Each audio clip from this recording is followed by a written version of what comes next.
I try to keep it separate as far as like two different identities. But I think at the same time, as far as the nickname goes, and that like making music and singing is pretty vulnerable. So I would say that that's helped people connect with me. They call me Lil Slay, whatever. They know that I'm doing something that's unique, so they're able to connect with me on a more personal level. So that's helped me with my friendships and with getting like that team chemistry, which is also like really important to me. Yeah, absolutely. And I like the first time I ever played it over like in like the school speakers and stuff. Like I was nervous. I didn't like hearing my own voice like that. But it just took experience, and it's the same thing with failure in baseball. The more you fail, the easier it gets, and then suddenly you start to not care in a good way. You kind of get over the failure faster, and I think after I heard my voice enough times and I got enough positive reviews, honestly, I started to get very comfortable, and anybody could play, and I wouldn't get embarrassed or anything like that. Yeah, I think one of the phrases I've learned lately or recently is short but not small. Like my height, I'm 5'9" without shoes, and like that is short compared to the guys in this draft class and the guys in the league. Like it's like baseball's like basketball now, and I like look around, I'm like, dang man, these a lot of tall guys, but I'm not small. And as far as body weight goes, I'm right there with those guys. And like, so and honestly, I try to think of my shortness as something that can help me, because I got short levers, my swing's gonna be shorter.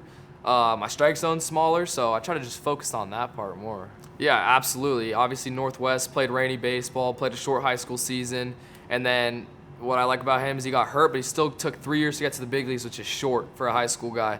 And that's something that I want to do. I want to affect the game in the big leagues as soon as possible, and maybe it's not going to be 3 years for me, but that's something that I like that he did. And then obviously, like I alluded to, the speed power combo is elite and something that I want to start to play into as well. I mean, it bothers me, but at the end of the day, I don't play this game to get drafted high. I play to win a World Series and get to the big league. So whatever pick, if that drops me in the draft, that's fine, because I'm trying to get to the big leagues anyways, and I know that's not going to affect how I get to the big leagues. So yeah, Richie's been like a mentor to me, whether it be like literal hitting mechanics, or lifestyle in the big leagues and lifestyle in professional baseball. He's given me an idea on both, and I think that could potentially help me a lot as I get into like this next chapter of baseball. And I know obviously he speaks to the failure and he speaks to the constant adjustments, but he also speaks to the friendships that he made, and I know those are some of his strongest friendships to this day.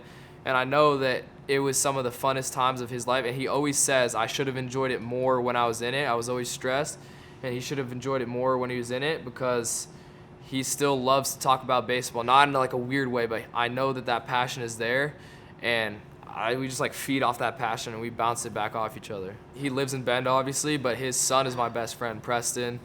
Preston's dad is Richie, so whenever I'm at Preston's house hanging with Preston, I'll go out to the cage at 11 or so, and Richie will be out there painting or doing his thing, whatever hobby he's doing, and we'll start talking hitting. Yeah, 6'8", man. Yeah. It's a big dude, yeah. You know, there's a common thread between big leaguers, and yeah, he's like literally the polar opposite player, but like I said, there's a common thread, and he knew how to fail at a high level, and his big league production is not going to be what mine is if I get to the big leagues, but that other stuff matters, and so that mental stuff, you know, theoretically matters more than the physical stuff, and that's what all big leaguers have. So I try to take that. Oh, find me a bar. Oh, find me a bar. Oh, find me a bar. Except I don't drink and I don't go to bars.